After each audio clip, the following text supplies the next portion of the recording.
কথিত আছে একবার এক বেদুইন এক মৃত কুকুরকে মুসলিম কবরস্থানে দাফন করিয়া দিল। খবর চাপা থাকলো না, কাহিনী ডালপালা মেলতে থাকলো আর দূর দূরান্তে ছড়াইতে লাগলো। শহরের কাজীর কাছে পৌঁছাইল তার এই ধৃষ্টতার খবর। কাজী তার ঠোলা পাঠাইয়া ধইরা আনলো ব্যাটারে। কাজী জিগাইল, এই কথা কি সত্য যে তুমি একটা মরা কুত্তারে আমাদের পবিত্র গোরস্থানে দাফন করছো? অভিযুক্ত বেদুইন কাজীসহ সমবেত সবাইরে কইল, জি হুজুর, কথা সত্য। এর জন্য তোমার কঠিন সাজা হইব।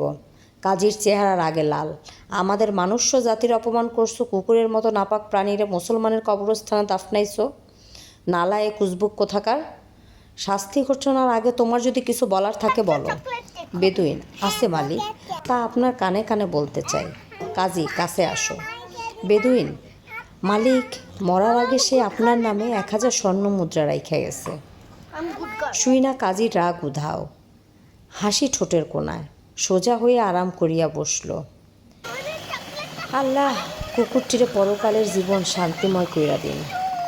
সমবেত শুধু মণ্ডলী কাউ কাউ কইরা উঠল, এটা কি করলেন কাজী সাহেব? আপনি কুত্তার লাইগা দোয়া করলেন, আমরা জীবনও এমন কথা শুনি নাই। কাজী, আমি ব্যাপারটা গভীরভাবে চিন্তা করে দেখলাম, তার জন্য দোয়া করা জায়েজ। এটা আসহাবে কাহাফের থাকা ওই কুকুরের বংশজাত। অভিযুক্ত বেদুইন দেখল স্বার্থের কথা আসতেই সত্য মিথ্যার পরিবর্তিত হইয়া গেল। কাজী যাচাই করারও চেষ্টা করল না।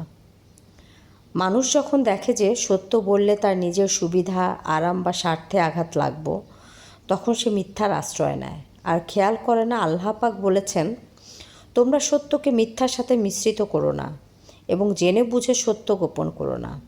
সূরা বাকারা আয়াত 42।